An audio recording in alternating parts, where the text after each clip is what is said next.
I'd like to firstly begin this conversation on how well prepared the police are for today, seeing how there are quite the number of individuals that will be coming through into the country. But alongside that, we need to be alive to the fact that there are also Zambian people that would like to be a part of this. How well prepared are the police for today?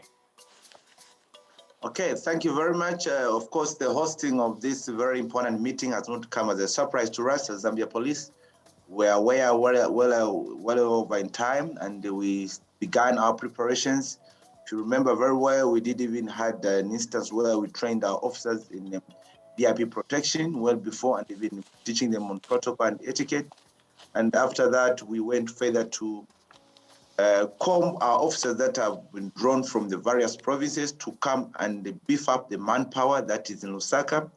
So as we are here today, we have already had our officers positioned in all strategic positions, such as shopping malls, where the hotels, and more importantly, the venue of the event where it's taking, so that we have maximum security, assure our guests and dignitaries that they are safe during this period. What kind of security strategies has the police enforced at Mulenga International Conference Center to deal with any unruly behavior? Well, of course, there's been this talk that has been going on, and that there are people planning to hold demonstrations. But for us, from our point of view as police, we didn't receive any notification. So any demonstration that may want to be held is, of course, an illegal demonstration.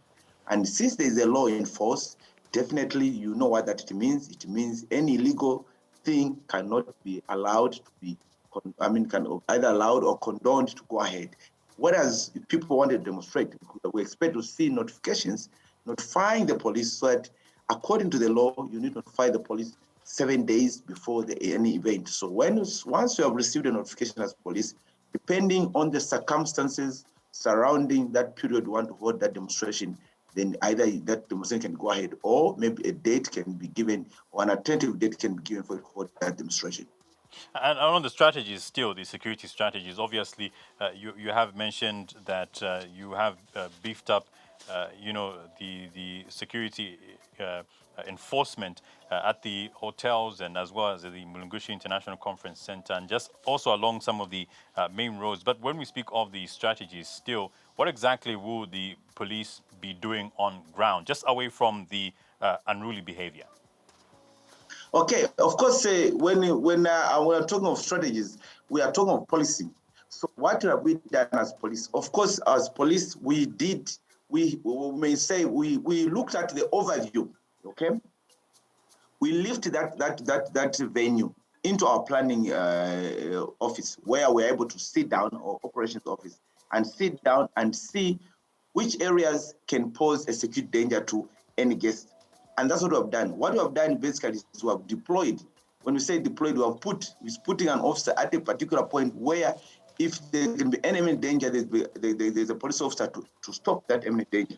So for now, we have our officers that have been deployed around that venue, like I told you. One. The other strategy we have done is we have ensured that all the shopping malls, they have police officers. Thirdly, we have also the venue, the hotels where people will be residing, our guests. We have put police officers as well.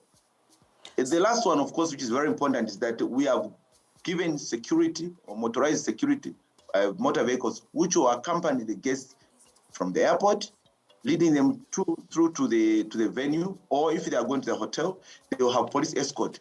And we have actually assigned officers to each dignitary, who will be like acting as a bodyguard, and other security persons to be there. We have also got even electronic gadgets that we have bought to help us in the screening of delegates and the persons that will have access to where the delegates are going to be. And so how many police officers in total have been deployed to provide this type of security for this event? Well, we have deployed well over 800 police officers that have come for this specific space, for this summit. That is just from outside, coming here, beef up the manpower that we have in this country, so that we ensure that there's maximum security during this period.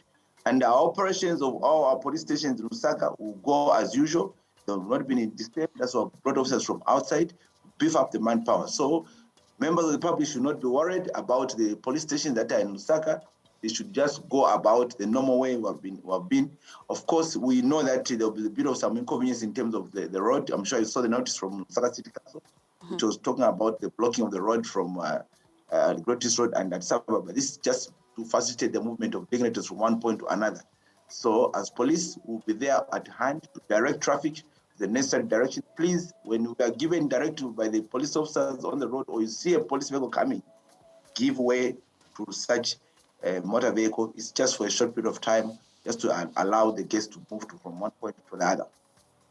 And still on the issue on the expected, planned and peaceful protests that you did talk about, we did see the Home Affairs Minister just warned that anyone that is found disrupting the proceedings from this AU meeting will be dealt with. But from your end as the Zambia Police, you have mentioned that you have not received any notifications from anybody wanting to plan something of this sort, demonstrations or protests.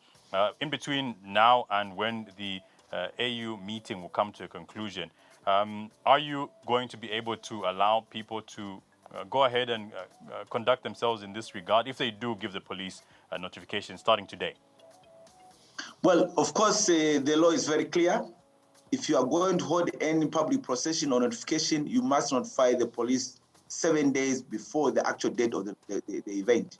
So today is day one.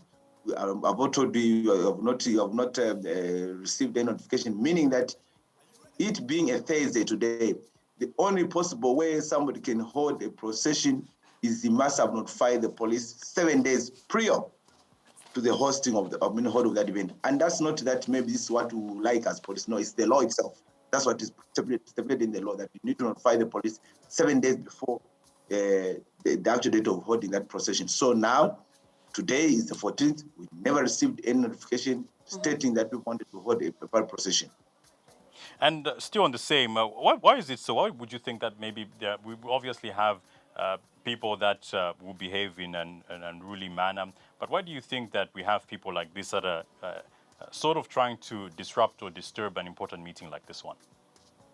Well, of course, that's why the law is written. It's because in any given society, there could be people that want just to be always pulling in the opposite direction.